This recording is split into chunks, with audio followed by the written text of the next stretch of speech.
Quando os israelitas estiveram cativos no Egito e ali viveram durante muitos anos um regime de escravidão, Deus resolveu libertar o seu povo daquela escravidão e introduzi-los na terra prometida.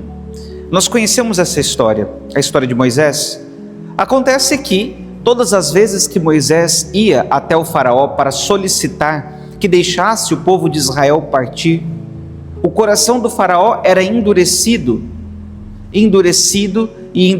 cada vez mais, não permitindo a saída dos israelitas. Então, por fim, depois de todas aquelas pragas, o Senhor estabelece a noite de Páscoa, a passagem.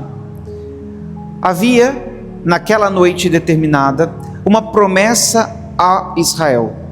O Senhor passaria por todas as casas do Egito e feriria todos os primogênitos, desde o filho do faraó até mesmo os primogênitos dos currais, os animais que haviam nascido por primeiro. Mas nas casas dos israelitas, onde se celebrava a Páscoa e havia na porta a inscrição que Deus havia pedido, Deus pouparia o primogênito.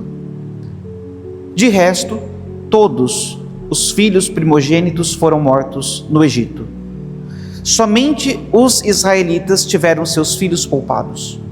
E por conta disso, ficou estabelecido na lei do Senhor que todo filho primogênito deveria ser consagrado a Deus.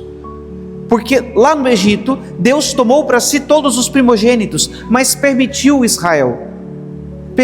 Israel ficasse. Então os israelitas, num gesto de bondade para com o Senhor, entregavam a Deus aquilo que era dele. Veja, o Senhor tomou todos os primogênitos, mas não tomou o nosso, mas nós queremos consagrar ainda assim o nosso a Deus.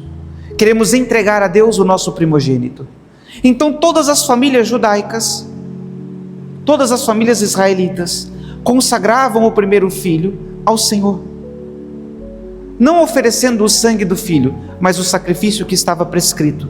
Morria no lugar do filho, no lugar do primogênito, aqueles animais.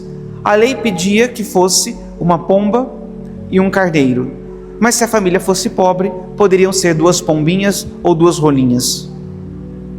E vejam que coisa interessante, a festa de hoje é justamente o cumprimento deste mandamento.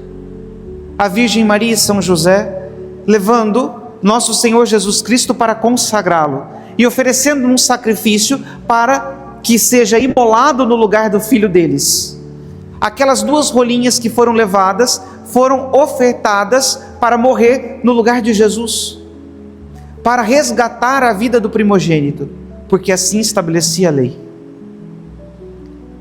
Mais tarde, como revelou Simeão, Deus não pouparia Jesus, aceitaria o sacrifício de Cristo, mas agora não mais por um castigo e não mais para o resgate da vida do Senhor, mas para o resgate da vida de todos nós. Aquilo que aconteceu hoje foi uma prefiguração do que acontecerá na cruz.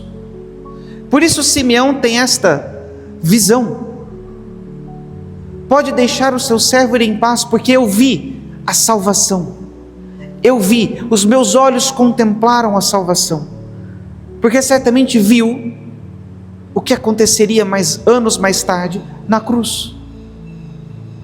Hoje se imolam aqui as 2 pombinhas, mas daqui a alguns anos se imolará o verdadeiro Cordeiro, o Cordeiro de Deus que tira o pecado do mundo. E ele morrerá e derramará o seu sangue para resgatar todos nós que estamos perdidos, todos nós que estamos inimigos de Deus, todos nós que pertencemos ao maligno, todos nós que estamos escravos do pecado.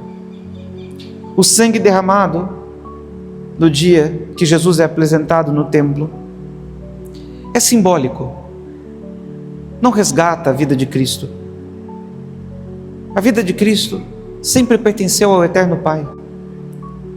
É simbólico, mas simboliza isso, simboliza o sangue dele, o verdadeiro Cordeiro, que deu a sua vida para resgatar os outros filhos de Deus, para resgatar a nós. E é isso que continuamos fazendo dia após dia em cada missa. Apresentamos o Senhor ao Eterno Pai e entregamos a vida de Cristo a Deus em nosso favor, por nós. Por isso agora, nesta missa, ao ofertarmos esta Eucaristia, nos lembremos de que Cristo é o verdadeiro Cordeiro, é aquele que verdadeiramente foi oferecido em resgate da vida dos primogênitos, dos filhos de Deus, que somos nós.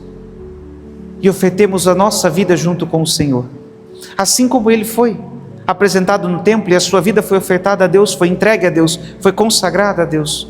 Ofertemos a nossa vida também neste altar, junto com o sacrifício do Senhor. Louvado seja nosso Senhor Jesus Cristo.